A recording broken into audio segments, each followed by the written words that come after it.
लोकबन्धो कारुण्य सिन्धो पतितं भावधौ मामुद्धरात्मीय कटाक्षदृष्ट्या विजयाति कारुण्य सुधा विवृष्टया।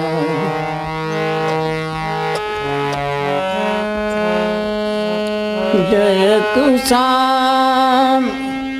महाभाग भागवतानां शिरोमणि आर्यमूर्ति क्षमाशीलः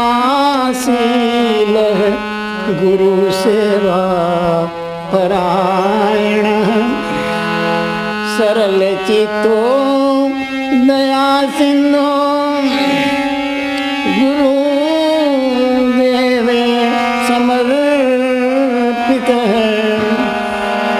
ज्ञातनाय निर्भरा भक्ति गुरु भक्ति विशेषतः करुणा निर्झरा प्रेमी सतो गुणेश्वरूपतः रेखांकिता गुरु सेवा सीमा गुरु भक्ति प्रज्वला प्रकाश स्तंभ साधूनां मूर्धन्य ज्ञानिनचित्तदा रेखांकिता गुरु सेवा सीमा गुरु भक्ति प्रज्वला प्रकाश स्तंभ साधूनां मूर्धन्यो ज्ञानिनस्तथा निमज्जितो प्रेम पयोधीनां गुरु मनसा समर्पितः गायन्तो गुरुर्गीतं विचरन्तो दिगन्तरं साधकानां मनश्चौरम् अंशूयो विगतकल्मषः प्रसारिता धवल कीर्ति गुरुदेवे हरे निशं पीत्वा गुरुजस पीयूषं वितरन्तु तत्मुद्गिरन् अप्लावितो गुरुर्ज्ञानै गुरुभक्ति ध्वजवाहक उद्घोषिता गुरुर्गीता शंखनादेन सर्व। अज्ञानतिमिरान्धस्य ज्ञानाञ्जनशलाकया चक्षुरुन्मीलितं येन तस्मै श्री गुरुवे नमः। अज्ञान रूपी अंधकार में जो अंधे हो चले हैं, ऐसे उन अंधों की आँखें जिन्होंने अपनी ज्ञानांजन शलाका से खोल दी हैं, ऐसे उन समर्थ महापुरुष को, गुरु महाराज को हम सब शतशः प्रणाम करें।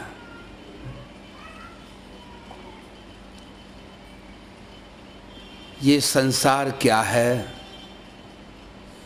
महापुरुष कहते हैं संसरति इति संसारः, जो हर समय बहता चला जा रहा है, जिसमें हर समय प्रति क्षण प्रतिपल परिवर्तन होता चला जा रहा है, हर समय नयापन दिखलाई दे रहा है। और मनुष्य इस संसार में आकर के ऐसा रच पच गया है, इसके आकर्षण में सब कुछ भूल चुका है, भूल गया है।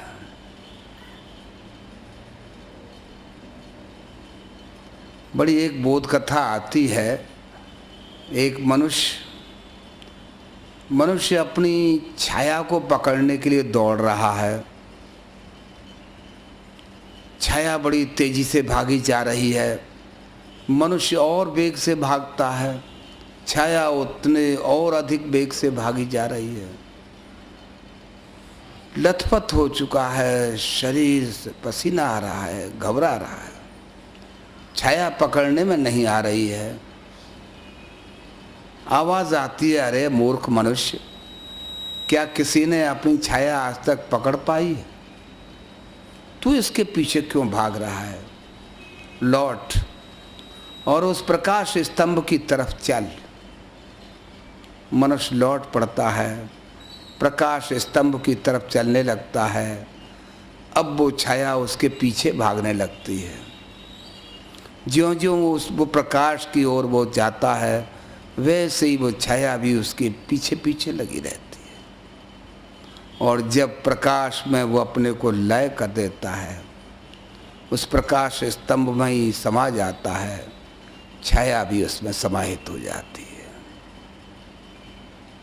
ये छाया ही इल्यूजन है, माया है, हर एक के साथ लगी हुई है, कोई इससे बचा नहीं है, अंग संग लगी हुई है।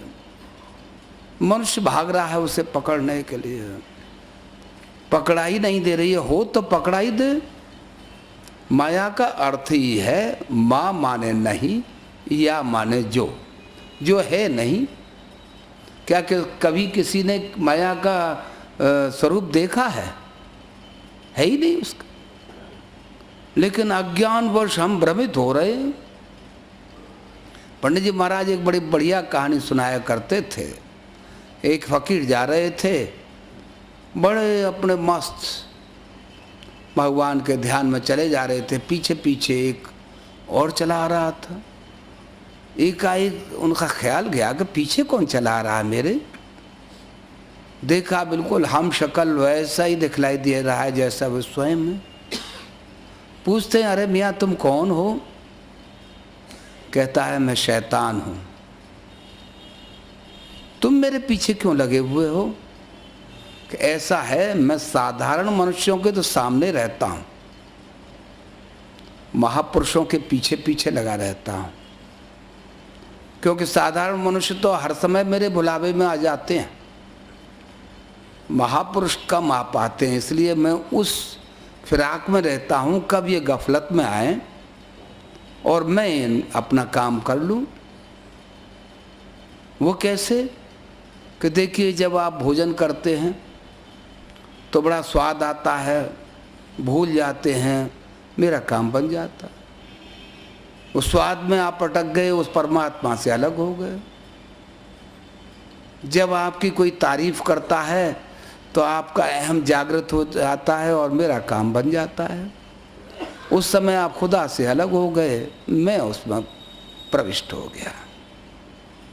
तो ऐसे ये माया हमारे अंग संग लगी हुई है, इससे छुटकारा है नहीं।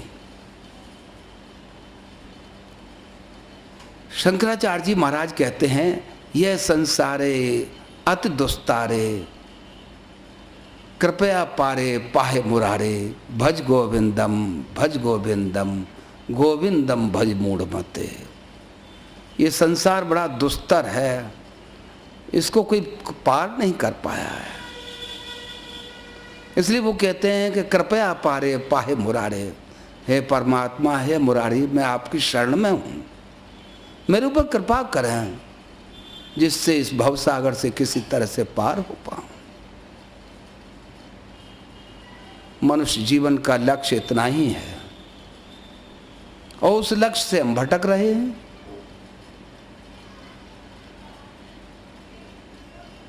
अब हो क्या रहा है, भटक क्यों रहे हैं? क्योंकि हम ऐसे वातावरण में फंस गए, इस अज्ञान में भटक गए, अंधकार में भटकते हुए चले जा रहे हैं। एक बार ऐसे ही भगवान दुर्योधन से पूछते हैं, दुर्योधन तुम धर्म नहीं जानते हो क्या? अधर्म की राह पर चले जा रहे हो, धर्म क्या है तुम जानते नहीं हो? दुर्योधन कहने लगा, जानामि धर्मम नच में प्रवृत्ति, ज्ञानामय धर्मम नच में निवृत्ति केनाप देवेन हृदय स्थितेन यथा नियोक्स्यमि तथा करोमि। हे कृष्ण, मैं धर्म जानता हूँ, लेकिन धर्म की तरफ मेरा झुकाव नहीं है। अधर्म भी जानता हूँ, उससे मेरा छुटकारा नहीं है। कोई ऐसा शक्तिशाली मेरे अंतर में बैठा हुआ है, जैसा वो करना चाहता है वैसा ही मैं करने के लिए बाध्य हो जाता हूँ। मेरा अपना वश चलता नहीं है। ये विवशता है दुर्योधन की और हम सभी की। क्या करें इसके लिए? धर्म क्या है? धर्म को हम समझ नहीं पाते हैं क्या है। धारणातीत धर्म है, जो धारण किया जाए वही धर्म है। हमारा धर्म संसार में क्या है? पिता का धर्म क्या है, पुत्र का धर्म क्या है, भाई का धर्म क्या है, मित्र का धर्म क्या है। तो ये धर्म जो है वो कहने सुनने की बात नहीं है, ये तो आत्मा की अभिव्यक्ति है। जो आत्मा में रमण करते हैं उस धर्म को जानते हैं। धर्म यही है कि किसी तरह से ये मनुष्य जीवन जो प्राप्त हुआ है ये अपने लक्ष्य को प्राप्त कर जाए। और इस मनुष्य जीवन का लक्ष्य क्या है? किसी तरह से उस परमात्म तत्व की प्राप्ति हो जाए, यही धर्म है। ये और धर्म जितने भी हैं वो उसमें भटक रहे हैं। पंडित जी महाराज कहा करते थे ये तो सब संप्रदाय हैं, हम संप्रदायी हो गए, धर्म से दूर होते चले जा रहे हैं। प्राणी मात्र का धर्म यह है कि किसी तरह से उस परमात्म तत्व को प्राप्त कर लें। और ये मनुष्य जीवन जो है, मनुष्य योनि उस परमात्म तत्व को प्राप्त करने की एक सीढ़ी है। कबहु कर करुणा नरदेही देत ईस बिन हेत सनेही। कभी वो जीव की ऐसी दयनीय स्थिति को देख करके परमात्मा द्रवित हो जाता है, तब मनुष्य योनि उसे प्राप्त होती है। और ये कैसा है मनुष्य शरीर? नर तन भव बारिद कह बेरो, सन्मुख मरुत अनुग्रह बेरो, कर्णधार सतगुण दृढ़ नावा, जही न पाए पर लोक न जावा। वो कहते हैं कि ये मनुष्य शरीर जो है एक नाव की तरह से है, बेड़ा है एक, ये भव सागर में पड़ा हुआ है। और वो कहते हैं मेरी कृपा रूपी अनुकूल वायु भी से प्राप्त है, और सद्गुरु कर्णधार हैं, नाव को खेने वाले हैं। ऐसा संयोग मिलने पर भी जो इसका लाभ नहीं प्राप्त करता पाता है, उसके लिए वो कहते हैं कि वो तो ऐसे समझी जैसे कि आत्मघाती है। मनुष्य शरीर के साथ ये सब कुछ प्राप्त हुआ है। पहले तो परमात्मा की कृपा है कि ये मनुष्य शरीर प्राप्त हुआ। दूसरी कृपा यह भी होती है, यदि प्रार्थनाएं होती हैं उस परमात्मा से तो परमात्मा द्रवित हो जाता है। जब द्रवहि दीन दयाल राघव साधु संगत पाइए, जब वो परमात्मा द्रवित हो जाता है तो संतों का सानिध्य जीवन में प्राप्त हो जाता है। ऐसे संत हम सबकी प्रार्थनाओं पर ही संसार में आते हैं, या यूँ कहिए वो परमात्मा जो निराकार है वो निराकार स्वरूप में हम सबके समक्ष प्रकट होता है। क्योंकि हम तो स्थूल हैं, हमें तो वो सगुण साकार ही चाहिए। इसलिए वो परमात्मा हम सबकी इच्छानुरूप, हम सबकी प्रार्थनाओं के फलस्वरूप वो इस मनुष्य शरीर में हम सबके समक्ष आता रहता है। वही संत महापुरुष कहे जाते हैं। और वो परमात्मा जब इस पृथ्वी तल पर आता है, अवतरित होता है संतों के स्वरूप में, तब पहले अगर स्वयं अवतार लेता है तब तो वो सज्जनों पर कृपा करने के लिए आता है और दुष्टों का दलन करने के लिए आता है, धर्म की स्थापना करने के लिए आता है। लेकिन जब वो संतों के स्वरूप में आता है तो दलन नहीं करता है किसी का, ऐसे ऐसे दुष्टों के अंतर को धो डालता है, अपने जैसा बना डालता है, किसी तरह की कमी नहीं छोड़ता है। ऐसे ऐसे दुर्दांत डाकू थे, संत के समक्ष जाकर के कुछ होते चले गए। महात्मा बुद्ध ही रास्ते में चले जा रहे थे, जंगल का बीहड़ रास्ता था, और उस जंगल में एक बड़ा ही दुर्दांत डाकू रहता था, अंगुलमाल। लोगों ने कहा भगवान इस रास्ते से न जाएं, बड़ा ही दुर्दांत डाकू रहता है, मार डालता है। कि नहीं, आज इसी रास्ते से जाना है हमें। संत की कृपा थी, संत की कृपा के पीछे कोई हेतु नहीं होता है, बस कृपा करने के लिए वो उतावले हो जाते हैं, चल देते हैं। भगवान बुद्ध चले जा रहे थे, समीप पहुंचते हैं, वो देखता है चलो साधु ही सही, आज कोई दिखलाई नहीं दिया, इसी को मार डालूंगा। दूर से ही कहता है ठहर जा। भगवान बुद्ध कहते हैं अरे मैं तो ठहरा हुआ हूं, अब तू ठहर जा। शब्दों में एक चोट थी, फिर भी वो अनसुनी करके रह गया और उस तलवार को उठाने लगा, जिसने न मालूम कितने लोगों को मौत के घाट सुला दिया होगा। तलवार उठाए नहीं उठ रही थी। पूछता है क्या तू कोई जादूगर है? कि नहीं भाई, जादूगर तो नहीं हूँ, पर मेरे पास अहिंसा का अस्त्र है, तेरे पास हिंसा का शस्त्र है। ये हिंसा का शस्त्र इस पर वार नहीं कर पाएगा। बस तलवार हाथ से गिर जाती है, अंतर बदल जाता है, चरणों में प्रणपात हो जाता है, एक क्षण में ही बदल जाता है, बिल्कुल देर नहीं लगती है। ऐसे ही जो ऐसे संतों के प्रति बस शरणापन्न हो जाते हैं, उनको कोई वो महापुरुष देखते नहीं है कि इसने क्या कुछ किया था जीवन में, क्या करता रहा, कैसा भी क्यों न हो। भगवान स्वयं कहते हैं कि कैसा भी क्यों न हो, क्षिप्रम भवत धर्मात्मा शश्वत शांतिम निगच्छति कौन्तेय प्रतिजानीय न मे भक्त प्रणश्यति। वो कहते हैं कि ऐसा भी गया गुजरा आदमी हो, पापी ही क्यों न हो, जो सर्वतोभावेन मेरे पर शरणापन्न हो जाता है, हे अर्जुन, उसका किसी भी काल में नाश नहीं हो सकता है, क्योंकि वो तो मेरा हो गया। उसी के लिए तो साधना है और कुछ नहीं करना है। परमात्मा तो सर्वत्र है, कहाँ नहीं है। ईशावास्मिदं सर्वम यत् किंच जगत्याम जगत, वो तो परमात्मा जो है संसार में ओतप्रोत है, वही है सब सर्वत्र, लेकिन भूल जाते हैं हम।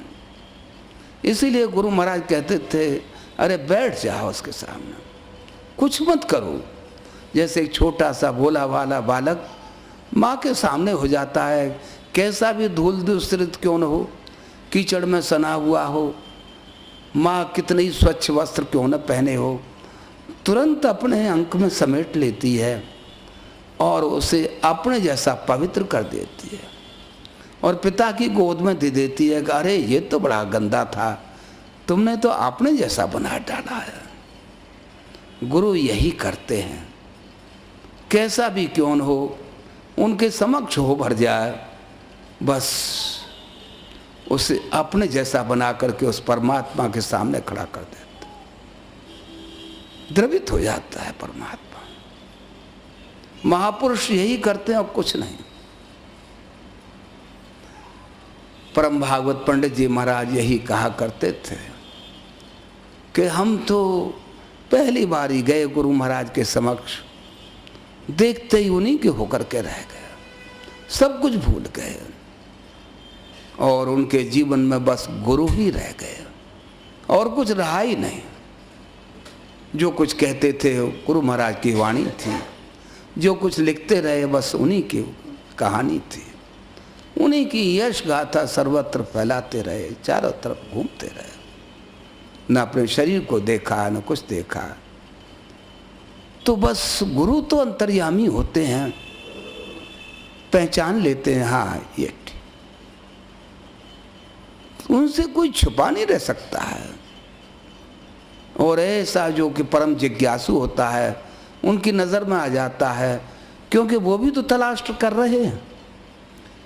पंडित जी महाराज कहा करते थे तलाश दोनों तरफ से होती है। गुरु भी तलाशते हैं कि ऐसा कोई मिल जाए जिससे मैं गुरु की जो मुझे चीज़ प्राप्त हुई है उसे मैं किसी दूसरे को दे करके जाऊं।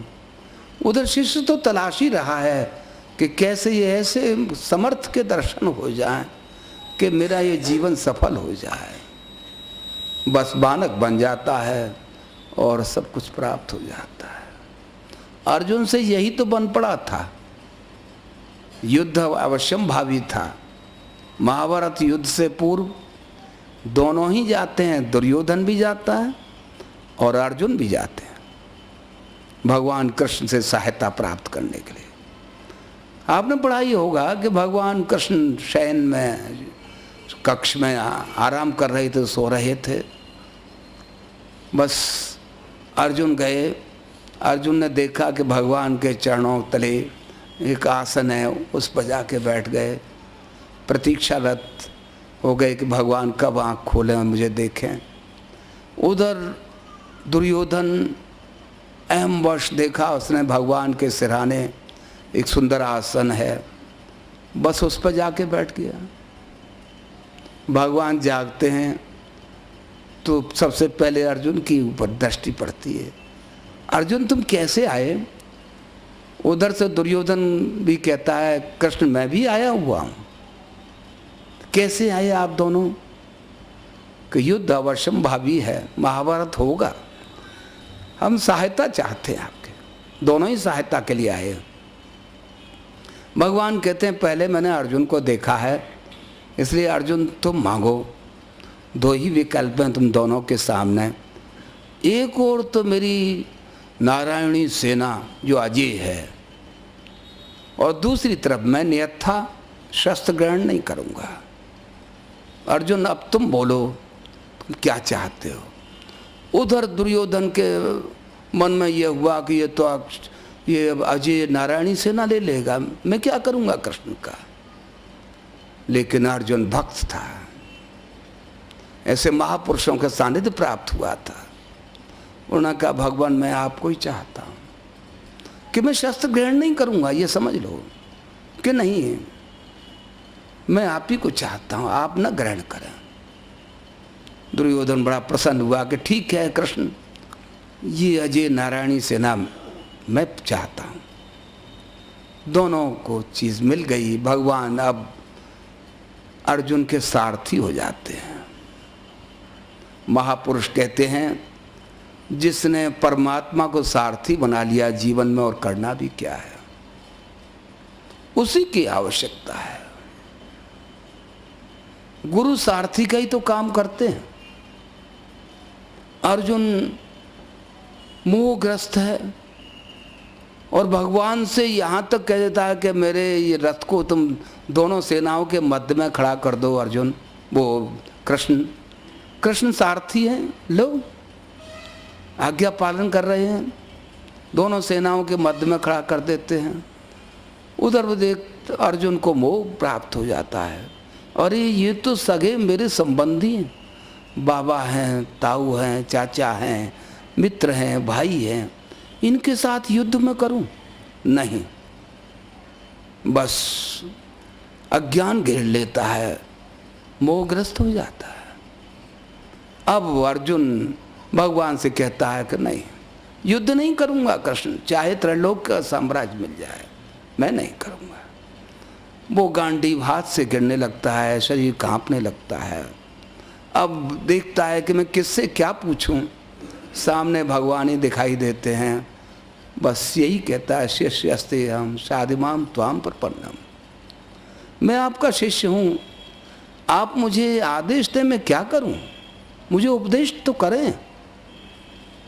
भगवान सब तरह से समझाते हैं, सांख्य से, कर्म से, सब तरह से बहुत समझाते हैं कि अर्जुन न तो तू मारने वाला है, न यह आत्मा मरने वाला है, तू तो एक निमित्त मात्र है, निमित्त मात्रम भव सभ्य साचिन। हे अर्जुन, तू निमित्त मात्र हो जा, करने कराने वाला मैं हूँ।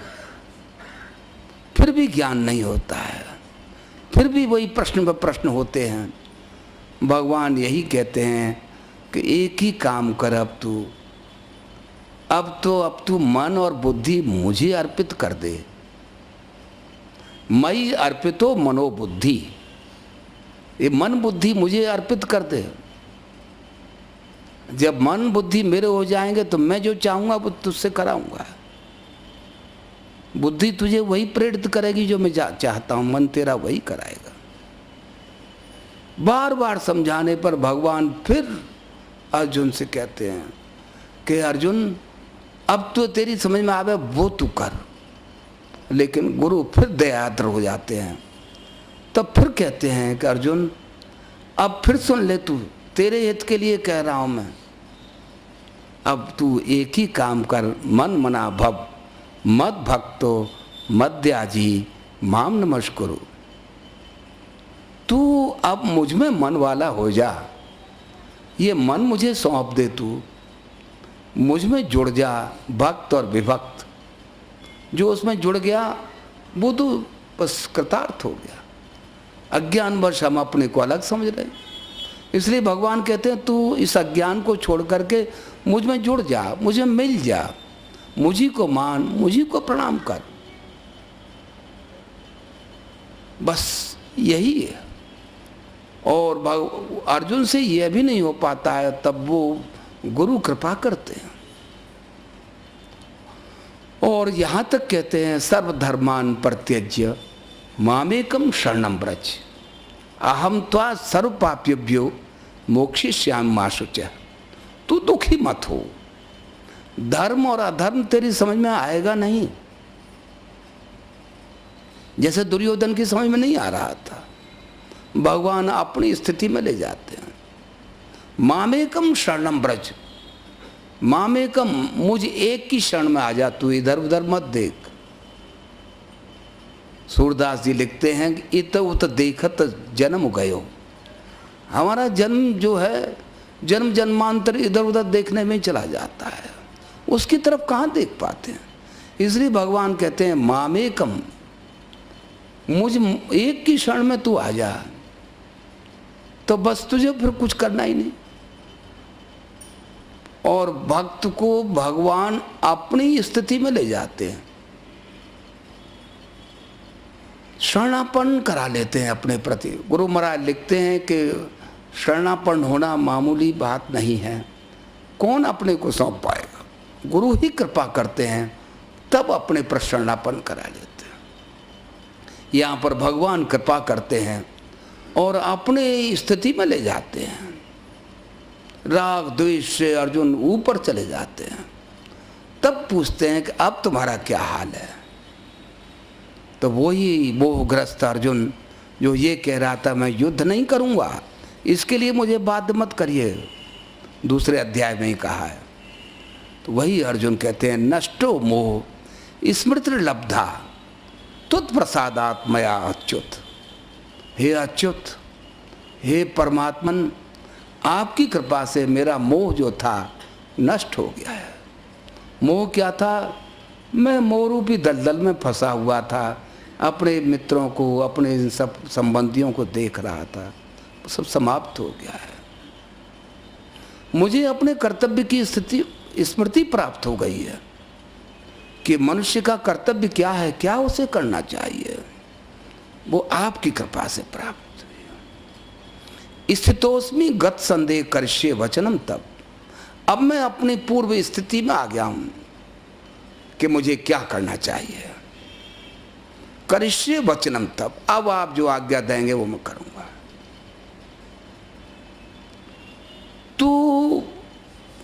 साधना जो है हमें पलायन की तरफ नहीं ले जाती है।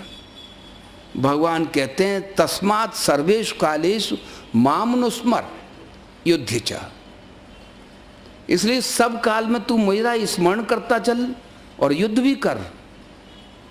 कर्तव्य के प्रति आग्रह कर रहे हैं भगवान कि मेरा स्मरण कर, मेरा ख्याल भी करता चल और युद्ध भी कर, अपना काम भी कर। बस फिर दुख सुख रह कहाँ जाएंगे। इसीलिए भगवान कहते हैं योगस्थ कुरु कर्माणि संगम त्यक्त्वा धनंजय। हे धनंजय, तू मुझ में मिलकर के काम योगस्थ हो जा। काम सब मेरा है, तू निमित्त मात्र है, मेरा समझ करके उसे कर। बस यही हमें सब कुछ करना है। गुरु महाराज यही कहते हैं और कुछ नहीं। 24 घंटों में 23 घंटे कार्य खूब अच्छी तरह से करो। जो भी तुम्हारा कार्य तुम्हें सुपुर्द किया हुआ है उसमें कभी कमी नहीं आनी चाहिए। घर गृहस्थी के कार्य खूब करो, लेकिन आधा आधा घंटा ऐसा समय तो निकाल लो जब इस संसार को भूल जाओ और उस परमात्मा के सामने बैठ जाओ। समक्ष होना ही साधना है। जो समक्ष हो गए कृतार्थ हो गए। इसीलिए पंडित जी महाराज लिखते हैं मैं पा कृतार्थ हो गया दर्शन चतुर्भुज रूप का। उस चतुर्भुज स्वरूप को देख करके मैं कृतार्थ हो गया, समक्ष हो गए, सामने हो गए। उसी की साधना है और कुछ नहीं। इसलिए गुरु महाराज ने यही कहा बैठ जाओ, उसके सामने परमात्मा तो सर्वत्र है, वो सबका पिता है। उस पिता के सामने बैठ जाओ और सब कुछ प्राप्त कर जाओगे। उसी के लिए हम सब भी यहाँ पर इस व्यस्ततम नगर में इस सुंदर भवन में बैठे हुए हैं। गुरु महाराज का दरबार लगा हुआ है। प्रार्थना करते रहें, प्रार्थना में बस कृपा करते हैं वो, उसी के लिए प्रार्थना है। ओम शांति। ऐसा कहते हैं कि ये भवसागर जिसमें हम आप रह रहे हैं बड़ा ही दुस्तर है, लेकिन संत इस पर एक पुल बना देते हैं जिस पर चलकर सहजता से हम इसे पार कर सकते हैं। जैसे आप देखते हैं एक नदी है, बहुत तेज धारा है, पार करना संभव नहीं होता, लेकिन पुल बना देते हैं तो चींटी पार हो जाती है। ऐसे ही संत भी कृपा करके एक साधना रूपी पुल बना देते हैं जिस पर चलकर सहजता से हम इस भवसागर पार कर जाते हैं। एक भाई ने परम पूज्य पंडित महाराज से प्रश्न किया कि पूजा और कर्म प्रमुख है या पूजा प्रमुख है। आज कल काल है, कल काल में तो कर्म ही प्रमुख है। उन्हें समाधान करते हो कहा कि भाई तुम ठीक कहते हो, कर्म प्रमुख है, लेकिन पूजा से हमें ज्ञान प्राप्त होता है। उस ज्ञान से हमें अपने कर्तव्य का बोध होता है। मैं क्या करूं, क्या नहीं करूं, कौन सा कर्म करना है, कौन सा नहीं करना है। इसलिए पूजा इसलिए आवश्यक है, हमें ज्ञान प्राप्त हो कि हमें कर्म कौन सा करना है।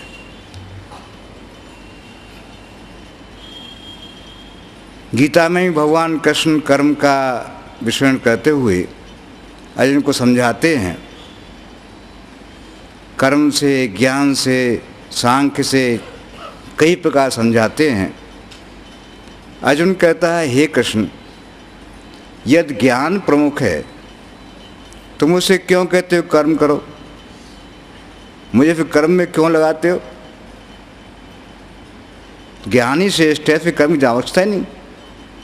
उन्होंने कहा कि नहीं भाई अर्जुन, ऐसा नहीं है। तुम्हारा जो भी ज्ञान है, तुम्हारे अंदर जो भी शक्ति है, जो भी क्षमता है तुम में, वो कर्म से ही अभिव्यक्त होती है। तुम्हारा कर्म ही तुम्हारे ज्ञान की अभिव्यक्ति करेगा, तुम्हारा कर्म ही तुम्हारी शक्ति का अभिव्यक्ति करेगा।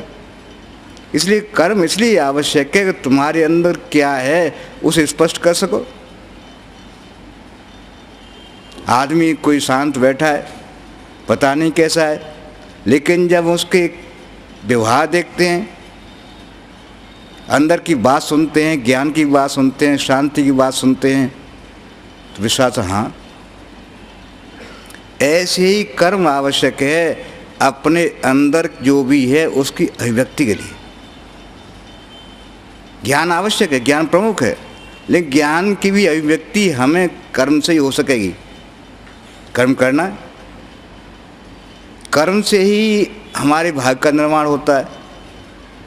ऐसा अक्सर सोचते हैं कि भाग्य निर्माण हम लेकर के पहले से ही आए हैं, विधाता ने हमारा भाग्य रच दिया है।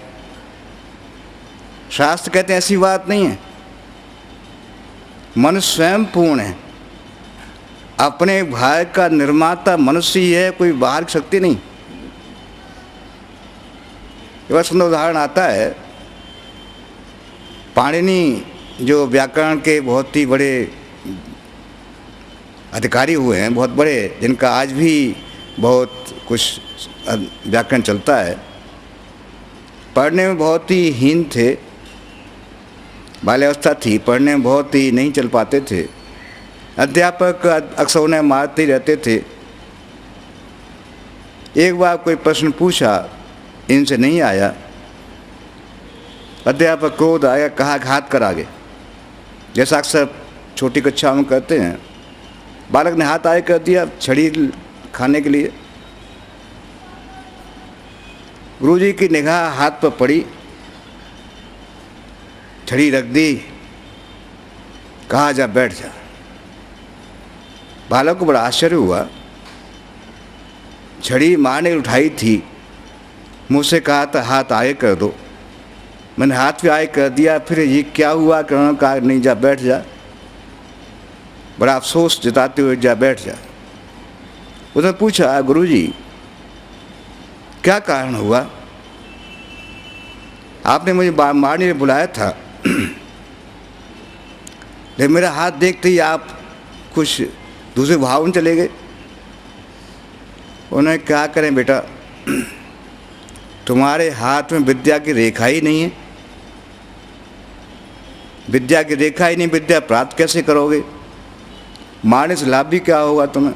इसलिए मैंने कहा जाओ बैठ जाओ, विद्या है ही तो भाग में। उन्होंने पूछा विद्या की रेखा कौन सी होती है, मुझे बताया देखो ये रेखा विद्या की होती है। वो घर गया, किसी नुकीली चीज़ से उसमें हाथ अपने हथेली पर रेखा वैसी बना ली, खून भर गया हाथ में। दूसरे आया, गुरुजी दिखाया विद्या, गुरुजी यही रेखा होती बाकी, विद्या की रेखा यही है। उन्होंने कहा मूर्ख, ऐसे नहीं होती है, ये रेखा बनी हुई आती है, परमात्मा बनाता है। उन्हें गुरुजी अब ऐसी बात नहीं है, ये रेखा जो आप देख रहे हैं ये पक्की रेखा है और यही रहेगी। दृढ़ निश्चय कर लिया, पढ़ना शुरू कर दिया, पढ़ना शुरू कर दिया, सारे विद्यार्थी आगे हो गया। एक उदाहरण बन गया, करे पाणिनि कैसा था कैसा हो गया, और इतना बड़े विद्वान बने कि आज भी उनका जो व्याकरण है मान्य है। इसलिए ये भी नहीं कि हम कर्म करने से चूक जाएं, क्योंकि मनुष्य पूर्ण है। ओम पूर्णमदः पूर्णमिदं पूर्णात् मुदच्यते, हम पूर्ण हैं, हमारी भाग्य रेखा कुछ दूसरा बनाने वाला नहीं है, हमारे कर्म से हमारी भाग्य रेखा बनती है। आप जानते हैं कर्म संस्कार बनता है, संस्कार से भाग्य बनता है। जो भी हम कर्म करते हैं संस्कार बनता है। संस्कार 3 तरह के होते हैं। कुछ संस्कार ऐसे होते हैं जिन्हें हम तत्काल ही भोग लेते हैं, कुछ संस्कार ऐसे हो जो संचित होते रहते हैं। उन संचित संस्कारों में भाग्य बनता है। आधार क्या है? कर्म। कर्म से संस्कार, संसार प्राप्त, भाग्य। एक उदाहरण से समझाते हैं। जैसे आपको 1000 रुपये तनख्वाह मिलती है, आपने 500 खर्च कर लिए, 500 जमा कर दी। जमा करते करते करते एक अच्छी राशि आपकी बन गई। आपने उसमें निकाला, आप मकान ले लिया, कुछ और काम कर लिया। ऐसे ही कर्म करते हैं, संस्कार बनता है। कुछ हम खर्च कर लेते हैं रोजाना के जीवन में, कुछ इकट्ठा होता रहता है। इकट्ठे संस्कार से ही भाग्य बनता है, उसे लेकर संसार में आते हैं। बेस क्या है? कर्म। यदि हम कर्म ही ऐसे करें जैसे हम संस्कार अच्छे बने, भाग्य अच्छा बनेगा। भगवान कृष्ण गीता में सुंदर कहते हैं कर्म कैसे करें। वो कहते हैं योगस्थ कुरु कर्माणि संगम त्यक्त्वा धनंजय। हे अर्जुन, कर्म करो, योगस्थ कुरु कर्माणि। योगस्थ, योगस्थ किससे? आप जानते हैं अंश पूर्ण से योगस्थ होता है। पूर्ण आत्मा, जीव का पूर्ण क्या है? आत्मा। अतः हम आत्मा से योगस्थ हो जाएं। संगम त्यक्त्वा धनंजय। आज जो हमारा संग है प्रकृति के द्वारा बने हुए अहम, बुद्धि, मन और इंद्रियां, हमारे कर्म का निर्धारण करती हैं हमारी बुद्धि, हमारा अहम, हमारा मन, हमारी इंद्रियां। इन्हीं के निर्धारण से डायरेक्शन में हम सारे काम करते हैं। जैसा मेरे मन कहता है वैसा काम करता हूँ, जैसे बुद्धि कहती है वैसा काम करता हूँ। इनके संग होकर काम करते हैं, भगवान का संग होकर नहीं। योगस्थ कुरु कर्माणि। योगस्थ किससे होंगे? आज जब समान धर्म की वस्तुएं आपस में मिलती हैं, योगस्थ माने मिल जाना। योग, योग माने मिल जाना। तो हम जो हैं आत्मा के अंश हैं। आत्मा जुड़ जाए, जब आत्मा जुड़ जाएंगे वहीं हमारे सारे कर्म का डायरेक्शन जो होगा आत्मा से होगा। आज जो हम डायरेक्ट होते हैं अब मन से, बुद्धि से, इससे नहीं होंगे, बल्कि हम आत्मा डायरेक्ट होंगे। तो हमारे कर्म कैसे होंगे? जैसा भगवान कृष्ण कहते हैं कर्मण्येवाधिकारस्ते मा फलेषु कदाचन। कर्म करना है लेकिन फल का विचार नहीं करना है। यदि आप इनके संग रहेंगे, मन के, बुद्धि के, अहम के, क्योंकि प्रकृति की ये चीज़ें हैं, प्रकृति से हमें मिली हैं। प्रकृति में बंधन है, प्रकृति में अज्ञान है। अतः अज्ञान से सारे काम करते रहेंगे। क्यों? डायरेक्शन इनसे मिलेगा, मन से, बुद्धि से, अहम से। ये अंधकार में, तो इनसे जब भी काम करते रहेंगे उसका फल बनता ही रहेगा। आप कितना ही प्रयास करें, जो भी काम आप मन के संग से करेंगे, बुद्धि के संग से करेंगे, उनमें संस्कार बनेगा ही बनेगा। जैसा आप देखते हैं गीता में भगवान कृष्ण कर्म का बहुत सुंदर व्याख्या करते हैं। अर्जुन को समझाते हैं कि भाई तेरा जो लक्ष्य है, तेरा जो कर्म है, तू युद्ध क्षेत्र में खड़ा है। तेरा कर्म क्या है? युद्ध करना। तू क्षत्रिय है, युद्ध क्षेत्र में खड़ा है, युद्ध करने आया है। तेरा लक्ष्य क्या है? युद्ध करना। तेरा कर्म युद्ध करना है, कर्म कर। लेकिन उसकी जो बुद्धि है, मन है, फिर कहता है, प्रश्न बनाता है कि मैं युद्ध करूंगा लेकिन तो लोग मारे जाएंगे। क्योंकि वो संग है अपनी बुद्धि के, जिस बुद्धि में उसे ज्ञान भर रखा है अपने मन के, अपने अहम से, इसे कहता है कि नहीं युद्ध तो मैं करूं, इतने लोग मारे जाएंगे। भगवान फिर समझाते नहीं, यहाँ कोई नहीं मारा जाता है, यहाँ आत्मा है, आत्मा न पैदा होती है न आत्मा मरती है, शाश्वत। तू कर युद्ध कर। लेकिन वो अभी तक प्रकृति के ही इन मन बुद्धि से जुड़ा हुआ है, साथ है, उनसे डायरेक्ट हो रहा है। प्रश्न बनते जाते हैं, प्रकृति में समाधान नहीं है। चाहे हम कितनी ही बात कहते रहें, कितना ही ज्ञान का संदेश करते रहें, जैसे कोई व्यक्ति सो रहा है, सोने में स्वप्न देख रहा है, हम कितना ही उसे उपदेश करें, कितना ही समझाएं कि भाई नहीं तू सो रहा है, नींद में है, ऐसा नहीं है, वो सुनेगा नहीं। ऐसे ही अर्जुन उस समय उस मोह में, अर्थात प्रकृति द्वारा दी हुई मन बुद्धि अहम के संपर्क में, उनसे बात कर रहा है। ज्ञान नहीं है, लेकिन अपनी बुद्धि में जो ज्ञान समझे उसे का सारा काम कर रहा है।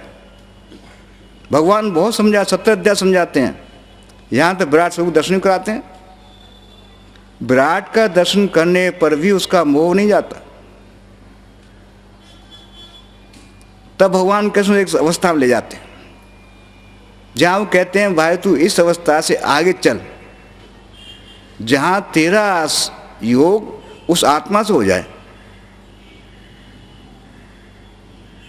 जहाँ तू उसे योगस्थ हो जाएगा, वहीं तेरी जो ये बुद्धि काम करे, ये बुद्धि काम नहीं करेगी, आत्मा ही बुद्धि काम करेगी। इसे उससे कहते हैं तो एक काम कर, मन मनाभव मद भक्तो मद्याजी माम नमस्करु। तू अपने मन को मेरे मन जोड़ दे, कहो मैं पूर्ण हूँ, तू अंश है, मैं पूर्ण हूँ, मुझसे जुड़ जा। सर्वधर्मान प्रत्यज्य मामेकम शरणम व्रज अहम त्वा सर्व पापे विमोचसामि मा शुचः। तू अपने को मुझसे जोड़ दे, तू अंश है, मैं पूर्ण हूँ।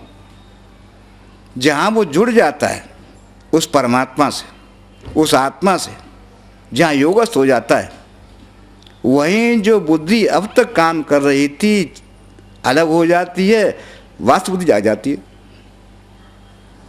जो आत्मा की बुद्धि थी जाग जाती है। तब वो कहता है हे कृष्ण मेरा मोह नष्ट हो गया, स्मृति प्राप्त हो रही है। अब मैं देख रहा हूँ कि वास्तव में न मैं अर्जुन हूँ, न ये कौरव है, न यहाँ कोई युद्ध हो रहा है, बल्कि खेल खेल रहे हैं हम सब। एक सीरियल जैसे आप देखते हैं, आप सीरियल होता है हम जानते हैं ये तो ऐसे ही है, पर्दे पर है, न कोई मरना है, न कोई जीना है, न कुछ है, खेल है। पर्दे पर मौत भी देखते हैं, सैनिक मर रहा है, पर्दे पर मौत भी देखते हैं, पर्दे पर सारे खेल देखते हैं, लेकिन एक्चुअली में वो कुछ भी नहीं है। सारा पर्दे पर, पीछे कुछ भी नहीं। पीछे वही एक्टर बैठे हैं, न कोई मरा, न कोई कुछ, न घायल हुआ, न कुछ भी नहीं हुआ, सब बैठे हैं, सब खुश हैं। न कोई दुश्मन है वहाँ, न कोई युद्ध है, न कुछ है, एक पर्दा था। ऐसे ही भगवान को समझाते हैं संसार रंगमंच है, हम और आप अभिनेता हैं, हमें पार्ट दिए गए हैं, किसी को राजा का, किसी को भिखारी का, किसी को सैनिक का, किसी को कुछ, सब इसी पर्दे पर हम खेल रहे हैं। जैसे आप जानते हैं कोई एक जो अभिनेता है, राजा बना है, राजा के कपड़े पहने हैं, राजा का सारा व्यवहार कर रहा है, लेकिन जानता है कि नहीं राजा नहीं हूँ, ये केवल पर्दे पर ही मैं राजा हूँ, एक्चुअली मैं राजा नहीं हूँ। दूसरे भिखारी पार्ट देते हैं उसे, भिखारी पार्टा कर रहा है। वो जानता है न मैं राजा था न भिखारी हूँ, मैं तो अभिनेता हूँ, मेरा काम तो पार्ट अदा करना है। जैसे आपने बड़ा सुंदर एक उदाहरण आता है, चक्रव्यूह में अभिमन्यु की मौत हो गई, शहीद हो गया। अर्जुन को बहुत दुख था, बहुत प्रिय था उसे। भगवान कृष्ण बार बार प्रार्थना करता है हे कृष्ण एक बार मुझे अभिमन्यु से मिला दो। भगवान समझाते हैं अरे भाई उसकी मृत्यु हो गई, लेकिन वो कहता है नहीं, आप समर्थ हैं, कर सकते हैं, एक मेरी प्रार्थना यही है कि एक बार मुझे मिला दो। भगवान कृष्ण कृपा करते हैं। अर्जुन वहाँ पहुँचता है जहाँ अभिमन्यु है, वो खेल रहा है। अर्जुन कहते हैं अरे अभिमन्यु, वो कहता है आप कौन? वो कहता तुम जानते नहीं मुझे, मैं तेरा पिता अर्जुन। वो कहता अरे भाई, यहाँ न जाने कितनी बार तुम अभिमन्यु बने, मैं अर्जुन बना, न जाने कितनी बार तुम अर्जुन बने, मैं अभिमन्यु बना। यहाँ तो सूत्रधार की बात है, जो मालिक है ड्रामा का, उसकी बात है, कब तुम्हें अर्जुन पाठ दे तो कब मुझे दे दें। ऐसे ही वास्तव में यहाँ जो कुछ भी है स्वप्नवत है। करना क्या है कि जागत से मिलना। हम स्वप्न देख रहे हैं कि जागत से मिल जाए, वो जगा देगा। आप एक कमरे में 10 आदमी सो रहे हों, सभी सो रहे हों, सोते ही नहीं, लेकिन एक जागता पुरुष होता है, वो जगा देता है। संत जो होते हैं जागत पुरुष होते हैं।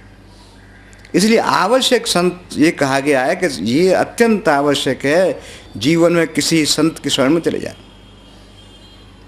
बड़े भाग पाइए सत्संगा, संत की शरण मिल जाए, क्योंकि संत जागत पुरुष है, वो कृपा करता है और हमें जगा देता है।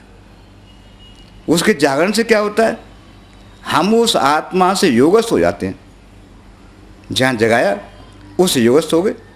अब जितने भी हमारे कार्य होंगे उस परमात्मा से योगस्थ होकर होंगे। उस संस्कार नहीं बनेगा, उसका फल नहीं बनेगा, बल्कि हमारे सारे काम उस योगस्थ होने के बाद जितने भी काम होंगे वो परमात्मा द्वारा होंगे। मैं करने वाला नहीं हूँ। पहले मेरी बुद्धि थी, अब मेरी बुद्धि काम नहीं कर रही, क्यों? मैंने अपनी बुद्धि परमात्मा जोड़ दी, गुरु जोड़ दी। मैंने अपने मन को परमात्मा मन जोड़ दिया। इसलिए अब बुद्धि जो काम कर रही है, परमात्मा बुद्धि काम कर रही, उसका मन काम कर रहा है। इसलिए मैं जिम्मेदार नहीं हूँगा। गलत होता भी है तो वो जिम्मेदार है। संस्कार मेरा नहीं बनेगा, संस्कार तो परमात्मा बनेगा। जैसे एक सैनिक काम सेना में है, घर आता है कि लड़ाई हो जाती है, गोली चला देता है, एक व्यक्ति मारा जाता है, सजा होती है, उसे जुर्म हो गया, अपराध, किसी को मारना, सजा होती है। लेकिन वही व्यक्ति मिलिट्री में अपनी सेना में है, बॉर्डर पे है, और ऑर्डर होता है गोली चला दो, गोली चलाता है, 10 आदमी मारे जाते हैं। एक के मारने पर सजा हुई, 10 के मारने में कहते हैं वीर, इनाम मिलती है। क्यों? यहाँ उसने अपने मन और बुद्धि के आवेश में आकर के, क्रोध के आवेश में आकर के काम किया, सजा हुई। वहाँ अधिकारी का आदेश, अपना नहीं, अधिकारी का आदेश, काम वही हुआ, क्रिया वही हुई, कर्म वही हुआ, जो यहाँ होता है वो वहाँ भी हुआ, लेकिन वहाँ संस्कार नहीं बना, वहाँ वीर बना। ऐसे जो भी काम अपने मन बुद्धि के संग होकर जो करते हैं उनका संस्कार बनता है। उन संस्कार से हमारा भाग्य बनता है। उस भाग्य से लेकर फिर यहाँ आते हैं, यहाँ दुख अशांति क्लेश सहते हैं। यदि हमने अपने सारे काम उस परमात्मा के साथ किए होते, काम सब करते, संसार में रहते सारे काम करते, जितने हम काम गृहस्थी के करते हैं, बच्चों के करते हैं, जितने काम कर रहे हैं सारे काम करते, लेकिन विचार लग जाता परमात्मा काम। सारे काम करने के बाद भी बंधन नहीं होता, क्योंकि संस्कार नहीं बनता उनको। मैंने अपनी बुद्धि से नहीं किए, मैंने योगस्थ किया। तो योगस्थ होने के बाद जैसे अधिकारी जिम्मेदार है, सैनिक जिम्मेदार नहीं, ऐसे ही सारे काम करने पर भी हम योगस्थ करेंगे, संस्कार नहीं बनेगा और उसका हमारा भाग नहीं बनेगा। नया निर्माण लेकर हम चलेंगे। संत यही काम करते हैं। संत काम यही होता है कि हमें डायरेक्शन देते हैं, इस तरह से जीवन को चलाएं, इस तरह से बैठें। तो हम सारे काम करने के बाद भी हमारा संस्कार नहीं बनेगा, अकर्मा ही रहेंगे। सारा काम करने वाला वही होगा, मैं तो माध्यम हूँ। हाथ काम करते हैं, आज ये हाथ मेरे हैं, लेकिन कल विचार है परमात्मा के, तो हाथ काम करें लेकिन परमात्मा काम कर रहे हैं, मेरा नहीं, मैं नहीं लगा उसमें। जहाँ मैं लगता है संस्कार भोगता हूँ, जब मैं नहीं है वो करने वाला है। एक जीवन का नया रास्ता बनाते हैं जहाँ संसार में रहना है, सारे काम करने हैं, सब कुछ करना है, लेकिन किसी और को सौंप कर। जहाँ सौंप देते हैं अपने गुरु को, परमात्मा को, वहाँ हमारे सारे काम जिम्मा परमात्मा का होता है। हमारा नया निर्माण होता है जहाँ बंधन नहीं होता, जहाँ मुक्ति होती है। वो नया मार्ग हमारे गुरु महाराज ने बनाया। जैसा सुन रहे थे, गुरु बोध देता है, बोध ज्ञान। गुरु महाराज ने वो रास्ता बनाया जिस पर चल करके हम ज्ञान प्राप्त कर जाएं। उस ज्ञान को प्राप्त करके उसे प्रैक्टिकल ले आवें। संसार में सारे काम करते हैं, उसे प्रैक्टिकल ले लें, हमारे व्यवहार में भर जाए। अध्यात्म ज्ञान ये नहीं कि हम आत्मा की बात कहें, परमात्मा की बात कहें। अध्यात्म ज्ञान हमेशा मेरे व्यवहार से परिचित होता है। मेरा व्यवहार कैसा है, क्योंकि दृष्टि बदल जाती है। आज जो दृष्टि में देख रहा हूँ, मैं और तू, मेरा तेरा, लेकिन कल दृष्टि हो जाएगी उसमें, तेरा नहीं होगा, मैं ही होगा उसमें। सब में देखूँगा, सब में वही परमात्मा है, सब में वही गुरु बैठा है। तब सारे काम करूँगा, घर का, गृहस्थी का, नौकरी का, व्यापार का, सारा काम करूँगा, लेकिन बंधन नहीं होगा। आपने देखा है, जितने भी संतों का जीवन चरित्र पढ़ते हैं, देखते हैं सारे काम करते थे, गृहस्थ थे, सारे काम किए, लेकिन हमेशा विचार यही परमात्मा काम है, जैसा वो चाहेंगे, डोर उससे बनी रही। सारे काम करने पर भी कहीं दुख नहीं, अशांति नहीं, क्लेश नहीं, टेंशन नहीं, अवसाद नहीं, प्रसन्नता, चेहरे पर से प्रसन्नता। कारण सौंप दिया। गीता में भगवान कृष्ण बड़ा सुंदर इसका विवरण कर देते हैं, कैसे काम करें। वो कहते 3 तरह काम होते हैं, कर्म, अकर्म, विकर्म। कर्म जो हम इंद्रियों द्वारा करते हैं, मन के, बुद्धि के साथ करते हैं, उसे कर्म कहा। अकर्म ने कहा जो कर्म हमारी इंद्रियों से नहीं होते, लेकिन मनोबुद्धि से होते हैं, इंद्रियां शामिल नहीं होती। जैसे आप सो रहे हैं, स्वप्न देख रहे हैं, इंद्रियां काम नहीं कर रही, लेकिन जो मन, बुद्धि, जो प्रकृति के साथ जुड़ा हुआ है, वो काम कर रहा है। दुखी और सुखी हो रहे हैं। तीसरी उन्होंने और कहा, इससे भी आगे विकर्म होता है, जहाँ न मेरी बुद्धि काम कर रही है, न मन काम कर रहा है, न मेरी इंद्रियां काम कर रही हैं। जहाँ मेरा डायरेक्शन इन इंद्रियों से नहीं है, इस मन से नहीं है, इस बुद्धि से नहीं है, जहाँ मेरा डायरेक्शन परमात्मा से, उस आत्मा से। जहाँ ये बुद्धि नहीं, बस वो बुद्धि। जैसा भगवान अर्जुन कहता है, योगस, वो जैसे अर्जुन कहता है, नष्टो मोह स्मृति लब्धा। नष्ट मोह नष्ट हो गया, स्मृति प्राप्त हो गई। अतः स्मृति आत्मा की, इसमें पहले भी थी, पहले प्रकृति की थी, अब आत्मा की। ऐसे ही हमें स्मृति प्राप्त होगी आत्मा की, हमारी बुद्धि प्राप्त होगी आत्मा की, हमारा मन होगा आत्मा का। जहाँ ये विकार नहीं होगा, जहाँ ये दृष्टि नहीं होगी पराया है, जहाँ पराया नहीं रहेगा, सब अपने ही मालूम पड़ेंगे।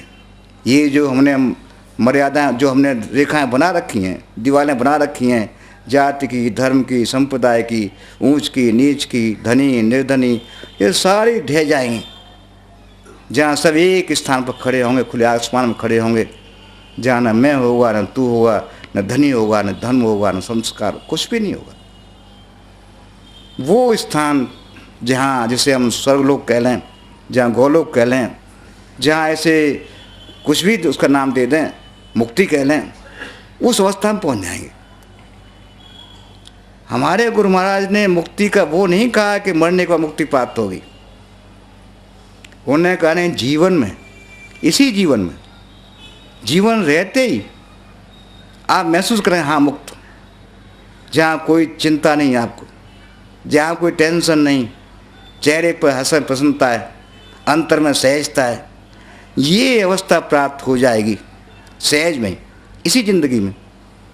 घर में रहेंगे, नौकरी करेंगे, व्यापार करेंगे, सारे काम करेंगे, लेकिन बनेंगे नहीं, क्योंकि आप योगस्थ हो गए, जुड़ गए उससे।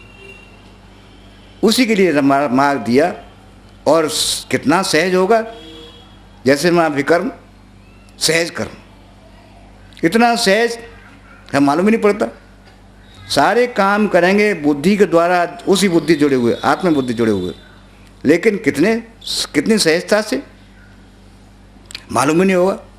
जैसे आप सांस लेते हैं, सांस सोते बैठते में सब में सांस लेते रहते हैं, लेकिन आपको महसूस नहीं होता। ऐसे ही आपके जो कार्य हैं इतनी सहजता से होंगे, इतनी सहजता से होंगे कि आपको भान भी नहीं होगा, और सारे काम अकर्म विकर्म में आएंगे। करना क्या है, केवल सुबह शाम बैठते रहें, जैसा निर्देशन गुरु महाराज ने दिया है ऐसा हम करते रहें। सुबह शाम बैठते रहें, अपने को परमात्मा जोड़ते रहें। साधना क्या है, साधना अपने को गुरु से जोड़ना। साधना यही है, न मन का शुद्ध करना है, न मन को रोकना है, न कुछ और विचारों को रोकना है, केवल अपने को गुरु जोड़ना है। मन को रोकना, मन को लगाना, मन को शुद्ध करना, बुद्धि को शुद्ध करना, ये हमारा काम नहीं है। हमारा काम तो अपने को जोड़ना है परमात्मा से, गुरु से। ये सारा काम गुरु का है।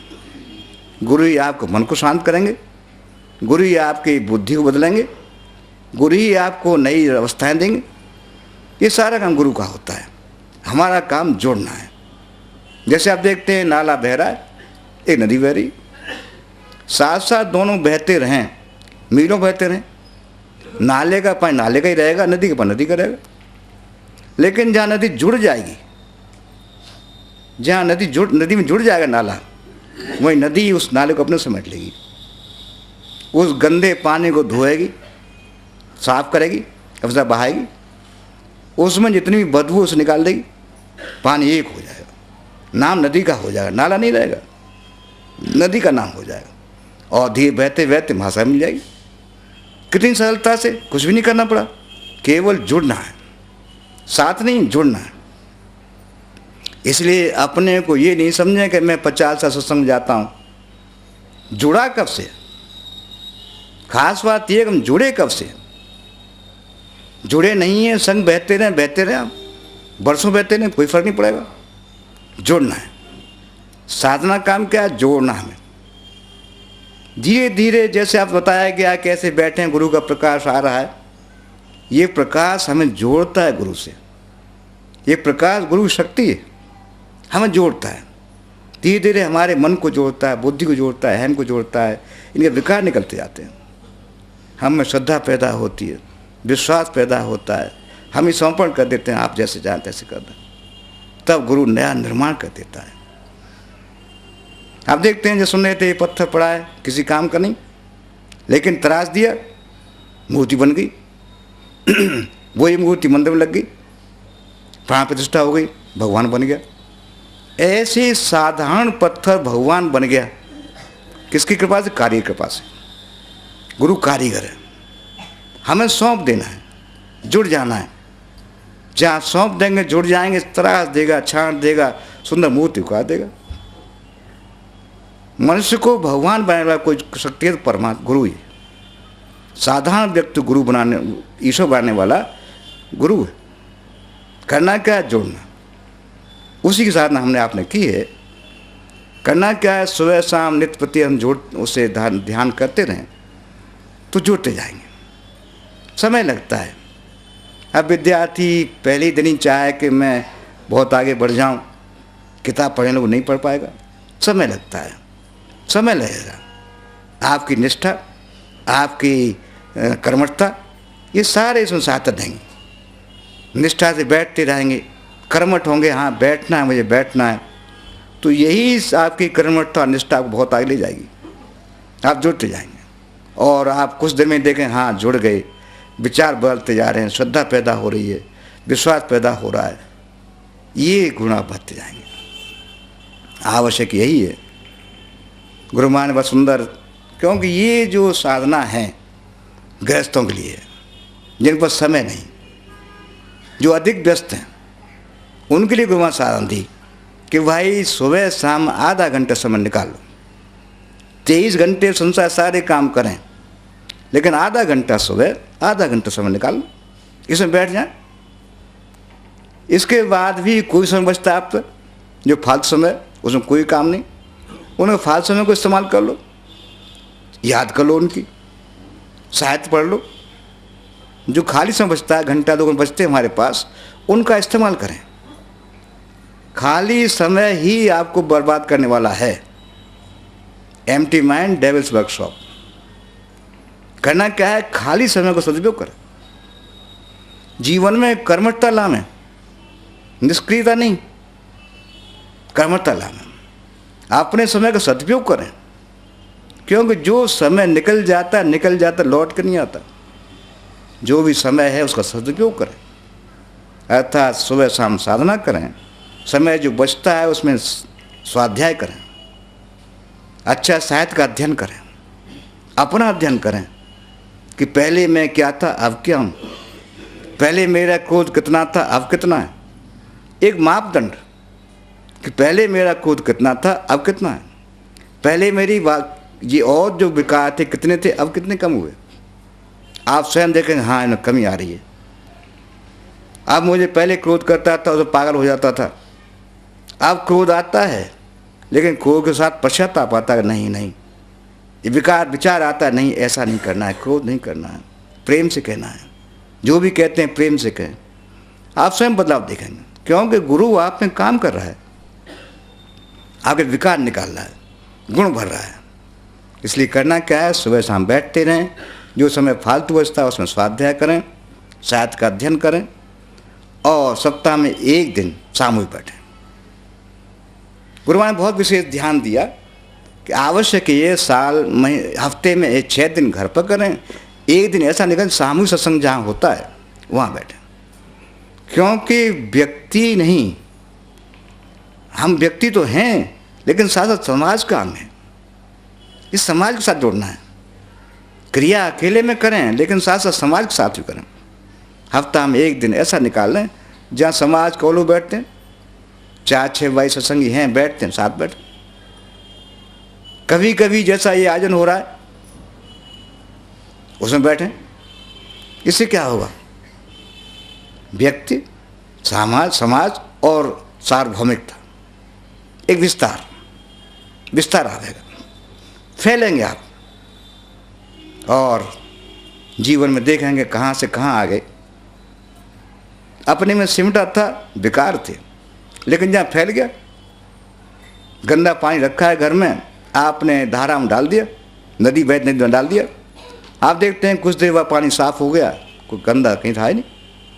ऐसे जहाँ सार्वभौमिक को चले जाएंगे, अपने को फैलाते जाएंगे, सारे विकार निकलते जाएंगे, गुण बढ़ते जाएंगे। इसलिए आवश्यक है गुरु महाराज साधना हमने आपने जो की है, इसे जीवन का अंग बना लें, और साथ साथ सामूहिक और साप्ताहिक सत्संग करते रहें, तो आप देखेंगे सहज में ही चीज़ बढ़ती जाएगी, सहज में बढ़ती जाएगी, मालूम भी नहीं पड़ा कहाँ से कैसे पहुँच गए।